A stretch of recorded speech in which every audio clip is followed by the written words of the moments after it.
장시호의 사랑과 전쟁, 비선 실세 논란에 휘말린 최순실 씨의 조카, 그리고 또 다른 국정농단의 한 축으로 떠오른 장시호 씨, 지금 조금 뒤 3시에 바로 영장실질심사를 받습니다. 그 전에요, 오늘도 지금 검찰발 속보가 나왔는데 이 부분부터 하나하나 한번 짚어보도록 하겠습니다. 이종근 실장님, 네네. 자, 검찰에서요, 박 대통령 대면 조사 계속 추진하겠다. 네. 이러면서요, 박 대통령을 대면 조사 미리 했더라면 네. 혐의가 달라질 수도 있었다. 네. 지금 검찰이 이런 입장까지 밝혔습니다. 네, 지금 검찰은 어저께 그 청와대의 반응, 그리고 네. 또 이 박근혜 대통령의 변호사, 유영하 변호사의 반응에 대한 지금 반론을 얘기하는 겁니다. 뭐냐면 일단 지금 그 청와대에서는 사상 누각이다.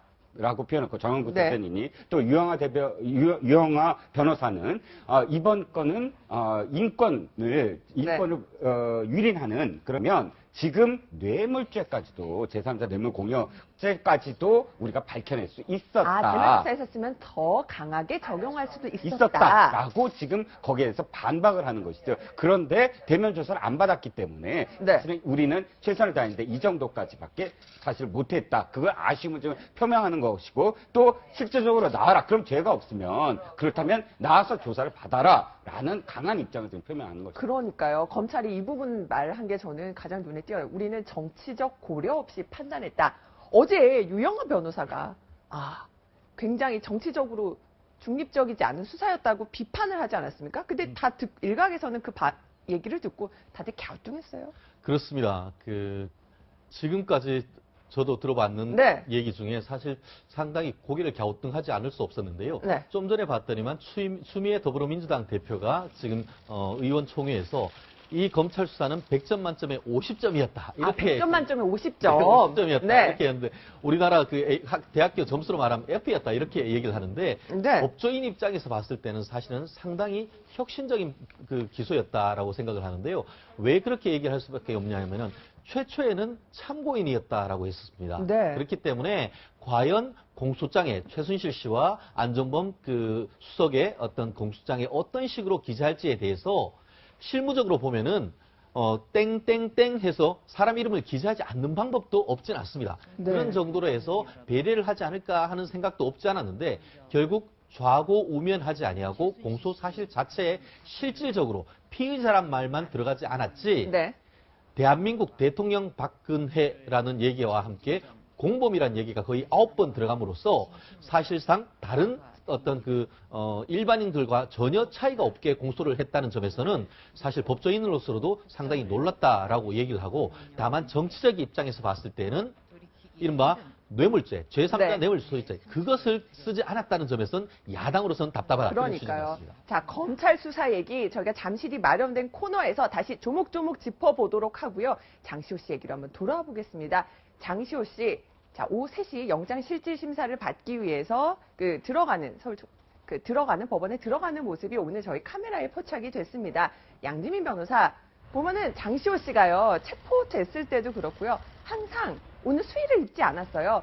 명품 패딩으로 보이는데 오늘도 지금 패딩으로 중무장하고 얼굴을 보이지 않으려고 잔뜩 웅크린 모습입니다. 네, 그렇습니다. 저 복장을 가지고도 사실 이제 인터넷상에서는 설왕설래가 오가고 있는 상황인데요. 왜냐하면 네. 저 패딩 자체가 굉장히 유명하다면 유명할 수 있는 이제 패딩이라고 해서 많이들 네. 이제 얘기가 나오고 있습니다. 근데 보통은 사실은 언론에 이렇게 주목을 받을 것으로 알고 또 많은 이렇게 사진이나 영상으로 남을 걸 안다면 조금 더 이렇게 사실 옷매무새나 이런 거에도 신경을 쓰고 나오긴 하거든요. 왜냐면 그것도 일종의 전략일 수가 있습니다. 일단은 수의를 안 입었어요. 차은택 씨는 수의를 관련해서 옷을 입었는데 그렇습니다. 항상 본인의 옷을 입은 것도 지금 그렇죠. 문제네요. 본인의 옷을 네. 입었고 일단은 이제 본인 나름대로는 저 모습으로 얼굴을 꽁꽁 가리고 자기도 옷을 어쨌든 수의를 입은 모습을 외부로 알려지지 않고 싶어하는 게 보이고요. 사실 자기 이모랑도 마찬가지였잖아요. 네. 이모 같은 경우에도 그렇게 등장을 했고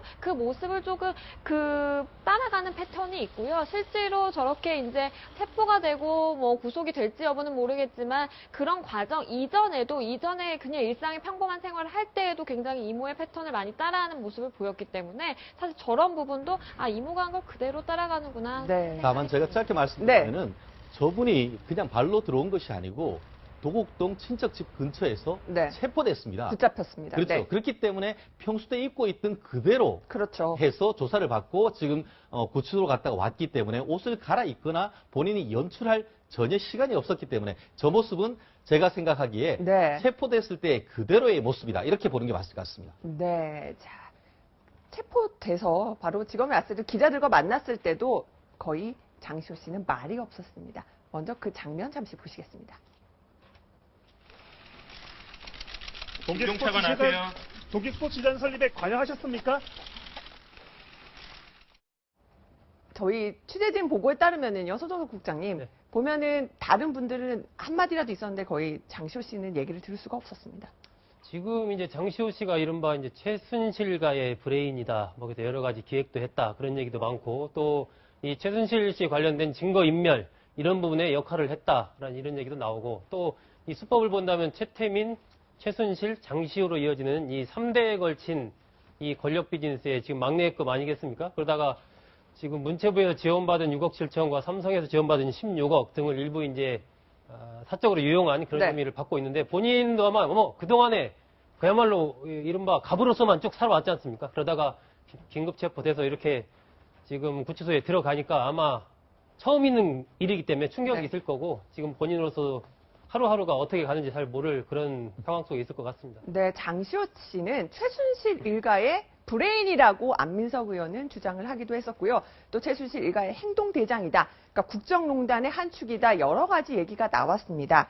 결국 장시호 씨가 그 자리에 오기까지 어떤 성장 배경이 있었고 어떻게 살아왔는지 저희가 오늘 집중 분석해 보도록 하겠습니다. 한 월간지에서 장시호 씨의 지인을 통해서 장시호 씨의 살아온 배경을 쭉 짚어봤는데 오늘 그 내용을 하나하나 짚어보도록 하겠습니다. 이종문 실장님, 먼저요. 눈에 띄는 대목이요. 네. 자, 최순득 씨, 바로 최순실 씨 언니죠. 그렇죠. 이 최순득 씨가 네. 딸 장시호 씨에 대해서 굉장히 집착을 많이 했다. 네, 그렇습니다. 그런 얘기들이 나와요. 네. 그러니까 장시호 씨가 만나는 남자도 일일이 다 그 스펙을 따지면서 마음에 안 드는 남자 만나지 못하게 사람까지 붙였다. 네, 그렇죠. 네. 예, 행간을 읽어보면 조폭을 붙여서 네. 그러니까 A씨라는 사람을 만났는데 그 A씨라는 사업가도 사실은 마음에 안 들어간 거예요. 그보다 더 좋은 조건의 남자를 만나게 하기 위해서 조폭을 동원해서 사실 그 남자를 떼어놓게 했다라는 어떤 증언인데 여기서 보는 건 뭐냐면 사실 최순실 씨가 정유라 씨한테 집착하는 것처럼 역시 최순득 씨도 장시호 씨한테 굉장히 어렸을 때부터 많이 집착을 했다는 것이죠. 네. 그래서 장 씨가 어렸을 때부터 아주 스트레스를 많이 받았고 그 다음에 낮술도 뭐 이렇게 스스럼 없이 낮술도 먹어가면서 사실 스트레스 많이 그렇게 표현했다는 것인데 저는 이 대목에서 뭘 생각을 하냐면 네. 이 최 씨 자매가 왜 이렇게 자식들한테 집착을 하면서 연대에 보내고 이대에 네. 보내고 했을까에 대한 문제입니다. 사실 이 두 자매가 또 하나 알 수 있는 건 강남계를 하지 않습니까? 네. 강남에 그 뭐 몇천만 원짜리 몇 억을 받을 수 있는 그런 계를 한다거나 혹은 학교를 집착하고 딸에 집착을 한다거나 네. 사실상 이 사람들은 여기 소정석 위원 그 책도 쓰셨는데 혼맥이 있지 않습니까? 우리나라의 네로라 하는 인맥, 혼맥. 그래서 그들끼리의 어떤 리그에 끼지 못하는 거예요. 네. 신들의 어떤 신부는 솔직히 말씀드리면 영생교 교주의 딸들 아닙니까? 네. 그런데 자신들은 재산은 있는데 그런 하이클래스의 사람들과 함께 어울려서 함께 무엇인가를 하고 싶은데 네. 강남계도 사실은 그것 때문에 든 거거든요. 네. 그런데 거기서도 사실 거기에 포함되지 못하고 오면 식사도 따로 식사를 할 정도로 사실 그런 이너서클에 포함이 못 된 거예요. 네. 그래서 정유라 씨도 사실은 선화회 중에서 선화회고 보내고 싶었지만 네. 거기 학부모들이 워낙에 또 우리나라의 네로라 하는 사람들이기 때문에 그 안에 못 끼어들었다는 거 아닙니까? 그러니까 사실은 이 사람들은 돈은 있지만 또 네. 권력도 있지만 그러나 우리나라의 재벌 또는 관 또는 이런 혼맥 인맥도에 포함되지 않은 스트레스를 아이들한테 풀었다. 아이들한테 풀었다. 이런 어떤 결론을 낼 수가 있죠. 아유, 또 혼맥에 관련해서는 정말 정통한 전문가이신 소정석 국장님 보면은 장시호 씨 관련해서는 뭐 지금 여러 가지 언론 보도가 지금 쏟아지고 있는데 지금 보면 조폭들하고도 교류가 있었다라는 지금 보도까지 나오고 있거든요. 그렇죠. 계속 뭐 지난번에 이제 정유라 씨 관련해서도 그때 최순실 씨가 언니 되는 최순득 씨와 같이 가서 이제 조폭과 만나서 딸 네. 정유라 씨의 남자친구를 좀 어떻게 떼어놓을 수 없느냐 이런 상담을 했다라는 얘기가 나왔는데 이 장시호 씨도 비슷한 경우가 있었던 것 같습니다. 장시호 씨가 이제 사업을 하는 남자친구를 알게 돼서 사귀게 됐는데 이 최순득 씨가 보기에 좀 그 남자의 집안 환경이 그렇게 좀 마음에 안 들었던 모양이에요. 그러니까 그런 부분을 좀 떼어놓기 위해서 이 조폭이랑 좀 상의를 좀 했고 그런데 그렇게 해서 이제 조폭을 동원하려고 하니까 장시호 씨도 나도 조폭 있다 해서 이제 네. 아마 저쪽 이제 호남 쪽 조폭과 좀 아는 그런 관계였던 네. 모양인데 서로 이제 뭐 조폭들이 이제 내세워서 좀 힘겨루기를 하는 이런 일이 벌어지고 그러다 보니까 이 남자친구가 거기에 질려버린 거죠. 아, 어떻게 뭐 이 집안은 왜 이래? 그래서 그냥 이제 헤어지게 되는 그런 과정을 겪었는데 보면은 참 최순득 씨, 최순실 씨 다 공통적으로 이런 조폭과 이러저러한 좀 관계가 있고 본인들의 의지대로 딸이나 아들들을 키워가려고 하는 그 또 다른 어떤 장악과 이제 권력욕이라고 할 수 있겠죠. 그것도 그런 부분들이 굉장히 강한 사람들이 아니었나 하는 추측이 듭니다. 저는 그렇게 생각합니다. 좀 전에 분석하신 거에 상당히 신빙성이 있다라고 하는데 네. 지금 장시호 씨 같은 경우에도 뭘 했죠? 학창 시절에 승마를 했습니다. 네. 그리고 정유라도 승마를 했습니다. 승마는 기본적으로 귀족 스포츠입니다. 네. 우리나라에 지난번에 있었던 그 인천 아시안 게임에서 금메달을 따고 했다고 하는데 같이 왔던 사람들이 보면은 네. 그 아시아 동남아에 있는 분들의 왕족, 공주 이런 분들입니다. 네. 결국 부모로서는 나는 결국 지금 이 사회적 지위가 어쨌든 사회적 시점이 그렇게 높은 건 아니지만 아이들을 승마를 시키고 그 우리나라의 어떤 좋은 대학교를 진짜 명문대를 보내서 연세대, 이하여대를 그렇죠. 보냈고요. 결국 네. 그거를 통해서 실질적인 신분 상승을 꾀하려고 하고 그걸 하기 위해서 혼맥도 만들고 어떻게든 수단과 방법을 가리지 않고 돈도 실력이라고 하면서 그걸 하는 것이 결국 아이들을 그렇게 기르다 보니까 돈도 네. 실력이란 말이 나올 수밖에 없었고 그것이 결국 이런 식으로 터져 나올 수밖에 없었다는 것이 일관된 어떤 나름대로의 인근 사람들의 진술이 아닌가 그렇게 생각합니다. 네, 저희가 지금 이명박 전 대통령 최근에 최순실 게이트에 관련돼서 입장이 나와서 저희가 이제 이명박 전 대통령의 반응도 잠시 소개하고 넘어가겠습니다. 보면은요, 자, 어떻게 이런 일이 일어날 수 있는지 참담하다. 그러면서 시위에 안 나온 분들도 다 같은 마음일 것이다. 이렇게 얘기를 합니다. 자, 나라가 잘 됐으면 하는 생각뿐인데 이명박 전 대통령이 이런 얘기도 하네요. 국민 뜻을 박 대통령이 받아줘야 한다.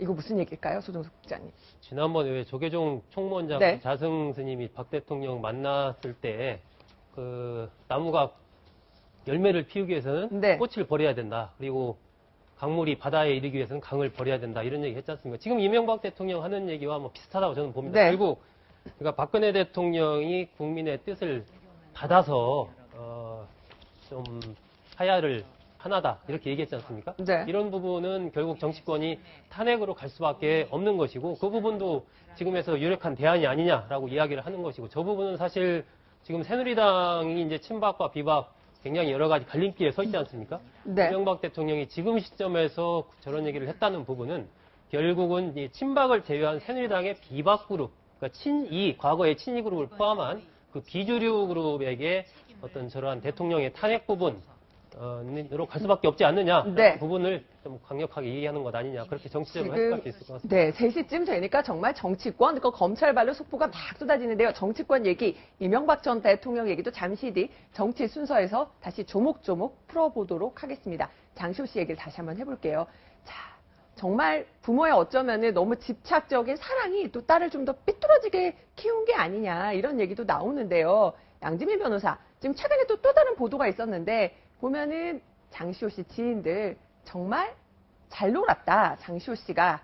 이런 얘기를 하면서 친구들 괴롭힌 얘기도 나오고요. 뭐 압구정동 가십거리다. 정말 이렇게 또 수식어가 많다니 놀랍습니다. 그렇습니다. 네. 사실 뭐 장시호 씨에 대해서 제가 뭐 인간적인 비난은 사실 하고 싶지가 않은데 이런 증언들을 모아보면 사실상 이건 인성 문제라든지 아니면 인간적인 문제로밖에 접근이 안 되는 부분이 참 난감합니다. 왜냐하면 사실 요새 말로 불량 학생이라고 하죠. 불량 학생, 그러니까 학창 시절 다닐 때도 전혀 뭐 공부는 못할 수 있습니다. 공부는 못하더라도 친구들과 뭐 사이좋게 어울려서 학창 생활을 하는 그런 학생이 전혀 아니었고, 뭐 그 증언에 따르면 뭐 장시호 씨가 친한 오빠들이 있는데 그 오빠들이 누구 학생을 여학생을 지칭하면서 아, 저 학생 참 괜찮은 것 같다라 그러면 네. 그렇게 가서 그 학생을 이제 괴롭혔다는 증언까지 나왔잖아요. 좀 되게 굉장히 구체적이거든요. 그래서 제가 보기에는 장시호 씨가 학창 시절부터 사실상 굉장히 무서울 게 없었고, 뭐 정유라 씨 같은 경우에도 8살 때 새신사 뺨을 때렸다는 얘기까지 나오고 있지 않습니까? 그런 걸 보면 네. 장시호 씨도 마찬가지의 그런 환경에서 마찬가지의 교육을 받고 자라왔고, 결국에는 성인이 돼서도 그런 습성이나 그런 습관들을 못 버리고 쭉 일관되게 아나무인이라는 그 타이틀하에 그렇게 살아온 것 같고요. 실질적으로 그랬기 때문에 어떤 뭐 비윤리적인 걸 넘어서서 범죄를 하면서도 전혀 거리낌이나 가책 없이 이렇게 살아왔던 것 같아서 참 일반 국민의 입장으로서 보기에, 대중의 입장으로서 보기에 화가 나는 게 사실입니다. 또 하나는요, 또 다른 증언이 나왔습니다. 자, 최니호 변호사님. 네. 보면은요, 이 장시호 씨 집에 가정부가 있는데 조금만 마음에 들지 않아도 손이 먼저 올라간다는 겁니다. 그러니까 동아일보 단독 보도 기억하시죠? 자, 정유라 씨가 어렸을 때, 8살 때 목욕탕 새신사 뺨을 때렸다. 이런 기사가 나왔는데 지금 보면 장시호 씨도 비슷하다. 그래서 결국 이 증언을 했던 사람도 피는 속일 수 없다. 네. 같이 자란 것을 보고 했는 사람, 아나무인적으로 어떤 살았던 사람이 단순하게 이게 장시호뿐만 아니고 오히려 어떻게 보면은 저 맥락이라고 하면은 정유라도 장시호의 어떤 언니의 모습을 보고 배웠다라고도 볼 수가 있다라고 네. 생각을 하는데요. 실제로 저는 저기 나와 있는 월간 조사에 했던 사진을 좀 말씀드리고 싶은데요. 네. 실제 보면은 커플룩으로 입고 있죠. 그런데 보통 보면은 항상 그런 건 아닙니다만 남자가 네. 어깨를 낄 텐데 지금 저 모습을 보면은 장시호 씨가 어깨를 이제 아들로 남자를 하고 추정된다라고 지금 월간조선은 아들, 하고 얘기는 있는 그런 모습을 네. 봤을 때는 네. 보통 어떤 다소곳한 모습과는 상당 부분 다른. 그렇기 때문에 이제 특히 중고등학교 다닐 때 상당 부분 특히 이제 압구정동에서 네. 정말 잘 놀았다 하는 그런 모습도 저 사진 하나에서도 상당 부분 읽을 수 있는 모습이 아닌가 생각을 합니다.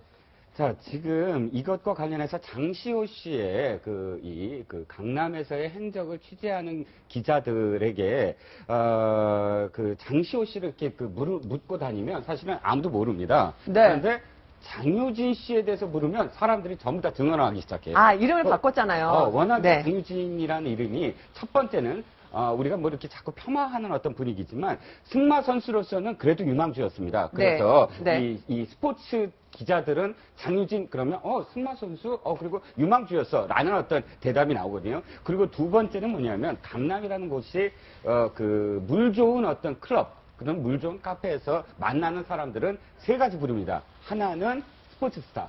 네. 스포츠 스타가 우리가 뭐 유명했던 수영 선수도 사실은 그 연예계의 그 가수들과 또는 뭐 탤런트들과 술을 먹었다 그래서 한동안 또 이렇게 이 구설에 올랐는데 아무튼 스포츠 스타와 그 다음에 연예인들, 네. 그 다음에 재벌 2세나 재벌과 관련된 후손들 이렇게 네. 갖고 클럽에서 이 세 가지 부류의 사람들이 많이 모이는데 장효진 씨가 그 중에 굉장히 주체적으로 그런 모임들을 이끌었다라는 건 그 점도 굉장히 유명했죠. 아니, 리더십은 있었다. 또 이런 얘기도 들을 수가 있었거든요. 네. 일단 그런 어떤 모임들이 네. 장유진 씨가 굉장히 많이 그렇게 해서 스포츠 스타들만이 아니라 사실은 연예계 인맥이 굉장히 많았다는 거는 연예계 기자나 혹은 스포츠 기자들의 증언입니다. 네, 또 하나는요.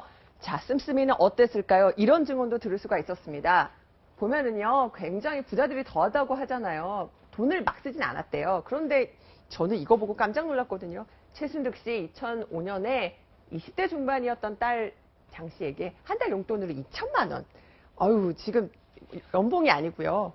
용돈 2천만 원인데 어디서 많이 들어본 것 같은 게 유라 씨도요. 아우, 내 딸이 지금 신림동에 남자랑 같이 살고 있는데 한 달에 2천만 원씩 쓴다. 그 얘기를 했던 것 같은데. 그렇죠. 지금 보면 예. 이 최순실 씨 일가는 한마디로 이렇게 보면 성질이 아주 못된 돈이 많은 그런 가족들. 그걸 딱 생각하게 나요. 여러 가지 본다면. 그러니까 결국 이제 그렇게 돈을 물쓰듯 쓰면서 살다 보니까 주로 아무래도 좀 약간 허영심 같은 게 생기게 되고 그러니까 연예계라든지 이 스포츠계 쪽에 더 관심을 가졌던 게 아닌가 그런 생각이 들고 이 장시호 씨 같은 경우도 생일 파티를 할 때 네. 생일 파티를 1부, 2부 나눠서 했다는 거 아닙니까? 아, 생일 파티가 1부, 2부요? 네, 그렇게 나눠서 네. 하고 거기 한 번 할 때 거의 1,000만 원을 그냥 생일 파티에 쓰고 이럴 정도로 돈을 거의 물 쓰듯이 뭐 한 달 용돈을 2천만 원씩 받았다고 하니까 그렇게 돈 그 어디다 쓸지를 고민을 했겠죠. 그 돈이 그냥 주체를 못했을 테니까 저런 정도 네. 하다 보니까 그렇게 컸으니까 이른바 온 세상에 돈이면 안 되는 게 없다 이런 생각을 갖게 됐을 거고 그러다 보니까 병원을 가든 어디 학교를 가든 네. 이른바 갑질이 체질화된 뭐 그렇게 이제 성장했던 것이 아닌가 그런 생각이 듭니다. 장시호 씨 지금 아들이 하나 있는데 그 아들을 위해서 바로 그 영재교육센터도 만들었는데 거기 그것 관련해서 결국은 자신의 발목이 잡혔습니다. 자, 양재인 변호사 아들 얘기, 결혼 얘기를 좀 해볼게요. 장시호 씨가 아주 특급 호텔에서 결혼을 했어요. 그 결혼 사진까지 공개가 됐는데 돌잔치 할 때는 혼자서 했어요. 남편이 없었어요. 그러니까 짧은 결혼 생활이었나 봐요. 그렇습니다. 네. 그러니까 한 1년 반 정도 만에 이제 이혼을 했다고 하죠. 네. 그러니까 결혼을 하고 아이가 태어났는데 아이의 첫 번째 돌에 아빠가 없는 겁니다. 그러니까 그 네. 사이에 사실 헤어졌다는 거죠. 그래서 어쨌든 뭐 엄마로서 아이에 대한 뭐 애정이나 아이에 대한 뭐 양육 부분에 있어서의 관심은 충분히 뭐 이해가 되는데 사실상 보면 우리가 그 많은 증언들을 미루어 짐작해 보자면 그렇다면 사실 남편으로서도 장시호 씨와의 결혼 생활을 좀 견디기 굉장히 힘들었을 수 있겠다라는 성격적인 부분에 있어서요. 그렇기 때문에 결국에는 이혼을 하게 된 거 아니냐라는 이제 예상이 가능하고요. 그런데 이제 뭐 아이는 본인이 키우고 있으니까 그러면서 아이의 나이가 지금 한 초등학생 네. 정도로 추정이 되고는 있는데 아이의 교육에 관심이 많아서 뭐 제주도까지 뭐 알아보고 제주도에도 가고 여러 가지 굉장히 투자를 많이 하면서 그러면서 이제 동계 스포츠까지 이제 손을 사실 대게 된 거죠. 그렇기 때문에 뭐 장시호 씨의 사생활 부분이기는 하지만 어쨌든 굉장히 짧은 결혼 생활을 했고 아이를 두고 있다라고 볼 수 있겠습니다. 보면은 최순득 씨가 장시호 씨에게 집착했던 것 같지 바로 장시호 씨도요. 소정석 국장님 보면은 이 아들한테 대한 사랑이 커요. 그래서 아들 때문에 제주도로 이사도 갔고 보면 또 아들 때문에 그 영재교육센터도 만들고 여러 가지로. 그러니까 이게 최순실 네. 씨와 똑같아요, 사실. 네. 최순실 씨가 정유라 씨에 집착하는 거나 장시호 씨가 이 아들한테 집착하는 거나 왜 그러냐면 이 식구들은 이제 뭐 워낙 뭐 돈이 많고 그런 뭐 이른바 갑질 행태로 살아오다 보니까 네. 이 자신이 어떤 애정을 줄 대상이 사실은 자식밖에 없는 겁니다. 나머지 부분은 다 이제 본인들이 보기에는 하나의 네. 그냥 뭐랄까 장식품 비슷하게 되는 거고 그러다 보니까 내가 갖고 있는 많은 것을 이 자식들한테 주고 싶다라는 생각을 갖게 되는 거고 그러니까 네. 최순실 씨 같은 경우도 정유라 씨에게 이미 재산을 일부 넘기고 또 독일의 그런 이른바 최순실 타운을 만들려고 했던 것이 결국은 정유라 씨한테 주려고 했던 거 아니겠습니까? 네. 그런 마찬가지로 장시호 씨도 이 아들에 대해서 이제 남편과 헤어지고 나서 집착이 크다 보니까 제주도에 가서 그쪽 국제학교 좀 들어가려고 노력도 네. 하고 또 안 되니까 괌으로 가서 뭐 유학도 좀 보내고 뭔가 좀 자신의 가진 그런 것을 이 아들을 통해서 좀 어떻게 보면 욕구를 해소하려고 하는 그런 측면도 있는 네. 것 같아요. 자신이 못한 것을 못한 것을. 여기를 통해서 이렇게 좀 해결하려고. 그러니까요. 일단, 예. 장시호 씨가 국정농단의 한 축으로 자리 잡은 것. 또 하나는 이런 증언도 나왔습니다. 이종근 실장님 보면은 네네. 자 사촌 오빠 친구예요. 네. 김한수 청와대 행정관 기억하실 겁니다. 최순실 씨 그 PC의 그 사실상 명의는 바로 김한수 행정관의 명의로 알려져 있는데 김한수 행정관을 본인이 장시호 씨가 수족처럼 부렸다 이런 증언이 나온 거예요. 그렇죠. 네. 지금 어떤 내용이냐면, 이 장시호 씨의 그 장승호 오빠와 또 그 이 사촌 오빠, 네. 이명 A씨라고 지금 좀 흐르겠습니다. 가명으로인데, 이모모 씨와 절친이, 고등학교 동창인 네. 이 김한수 행정관을, 마치 수족처럼 부렸다라는 내용인데, 김한수 행정관을 다시 이렇게 그 행적을 보면, 네. 이분은, 사실 그 이전에 SNS 팀에 있었어요. 네. 캠프 시절에 행정관 들어가기 전에. 그래서 SNS 대응팀으로서 당시 이명박 후보와 경선 때부터 이제 네. 계속 캠프에 있었다가, 마지막으로는 대선 캠프에서 굉장히 혁혁한 그런 공로를 인정받아서 행정관으로 들어간 것으로 네. 알려졌습니다. 근데 그럼에도 불구하고 우리가, 이게 왜 김한수 씨가 들어갔나에 대한 의혹을 살 수밖에 없는 게, 네. 암만 그렇다고 해도 뉴미디어 정책 실에 들어가려면 3급에서 지금 2급으로 승진했습니다. 이 사람의 어떤 전력이 있어야 되는데 사실 전력이 별로 없어요. 그러니까 캠프에서 SNS 대응 팀에 있었다는 것 이외에는 전공이라든지 또는 자신이 세운 어떤 뭐 이렇게 그 회사 또는 이런 경력이 더 없었거든요. 그런데 과연 뭐 때문일까 했더니 바로 이렇게 장시호 씨와 절친이다. 또는 장승호 씨 또는 이 최 씨 일가와 연관이 있던 사람이다. 네. 하는 게 이번에 드러난 것이죠. 그렇죠. 이 김한수 행정관까지 주물럭주물럭 했다면은 결국 국정농단의 한 주체가 정말 된다는 얘기인데 어떻게 또 법원에서 판단을 내릴지 주목을 해보도록 하겠습니다.